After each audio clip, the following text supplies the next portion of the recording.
दलका नेता तथा मन्त्रीहरूले फेरि भन्न थालेका छन् के पूर्व राजालाई नागार्जुन दरबारबाट पनि गलत्याएर निकाल्न परेको हो। सरकारको निर्णयले नागार्जुन निवास उहाँलाई तत्काल अवस्थामा बस्न दिएको छ। सरकारले चाहिँ अहिले खाना हटाइदिन सक्छ।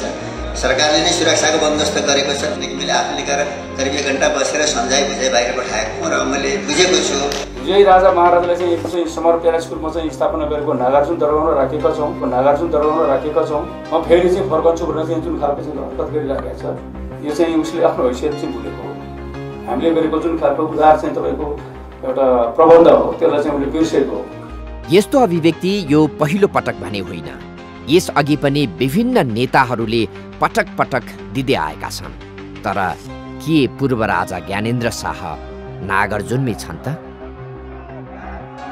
आम नागरिकलाई थाहै भएको कुरा हो, आइतबार मात्र पोखराबाट काठमाडौँ फर्किएका पूर्व राजा ज्ञानेन्द्र शाह उनकै निजी आवास निर्मल निवास पुगेका थिए। जतिखेर पूर्व राजा समर्थित विभिन्न राजनीतिक दल तथा नागरिकहरूले तामझामका साथ शक्ति नै प्रदर्शन गरेर उनलाई निर्मल निवास भित्र्याए।